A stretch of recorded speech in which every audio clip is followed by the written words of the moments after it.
আপনারা রাধারানীর মন্দিরে কখনো গেছেন? বর্ষানা, সেখানে এক সমাধি আছে, গুলাব খাঁয়ের সমাধি। সেই গুলাব খাঁ যে রাধারানীর মন্দিরে সারেঙ্গি বাজাতো। গুলাব খাঁয়ের এক ছোট্ট মেয়ে ছিল, যার নাম ছিল রাধা। গুলাব খাঁ সারেঙ্গি বাজাতো এবং রাধা নৃত্য করত। গুলাব খাঁয়ের স্ত্রী ছিল না, ঘর দুয়ারও ছিল না, তাই গুলাব খাঁ ও তার মেয়ে রাধা মন্দিরেই থাকতো। সকাল সন্ধে মন্দিরে পুজো হতো, আরতি হতো, আর গুলাব খাঁ সারেঙ্গি বাজাতো এবং রাধা নৃত্য করত। এটাই ছিল তাদের দিনলিপি এবং এইভাবেই তাদের দিনাতিপাত হতো। মন্দিরে পুজো অর্চনার পর যা ভোগ প্রসাদ দেওয়া হতো তাই খেয়েই গুলাব খাঁ ও রাধা দিন কাটিয়ে দিত। এইভাবেই দিন কাটছিল। আস্তে আস্তে রাধা বড় হয়ে উঠল। মন্দিরের মূল পুরোহিত মশাই এবং অন্যান্য ভক্তবৃন্দরা একদিন গুলাব খাঁকে বলল, গুলাব খাঁ, এবার তো রাধার বিয়ে দিতে হবে, রাধা তো বড় হয়ে গেছে। গুলাব খাঁ বললেন, আমি বিয়ে দেওয়ার কে? রাধার বিয়ে দেওয়ার মতো না আছে আমার সামর্থ্য, না আছে আমার যোগ্যতা। রাধারানী যা করার করবেন। তখন পুরোহিত মশাই ও অন্যান্য ভক্তবৃন্দ সবাই মিলে বললেন, আপনি চিন্তা করছেন কেন? আমরা সমস্ত রকম ব্যবস্থা করব, আমরা ছেলে দেখব, আমরা বিয়ের ব্যবস্থা করব।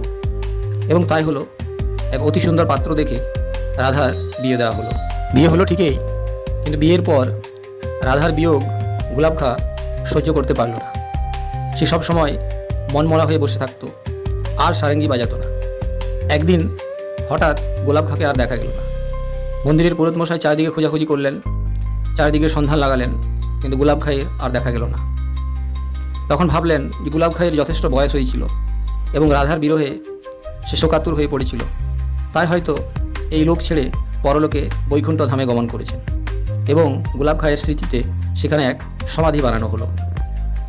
কিছুদিন পর মন্দিরের মূল পুরোহিত মশাই যখন মন্দির থেকে বেরোচ্ছিলেন, তখন তিনি পেছন থেকে এক আওয়াজ শুনতে পেলেন, ঠাকুর মশাই। তিনি ফিরে দেখলেন পেছনে গোলাপ খাঁ। ঠাকুর মশাই বললেন, আরে গোলাপ খাঁ যে, কোথায় চলে গেছিলে? বলে যেতে হয়তো, কত খোঁজাখুঁজি করলাম।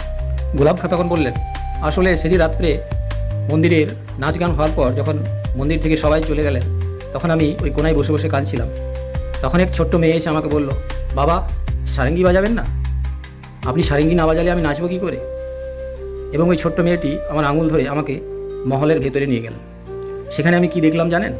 আমি গিয়ে দেখলাম সেখানে রাধা মা এবং ঠাকুর রাধা মাধব দুজনেই উপস্থিত আছেন এবং সেখানে রাস হচ্ছে।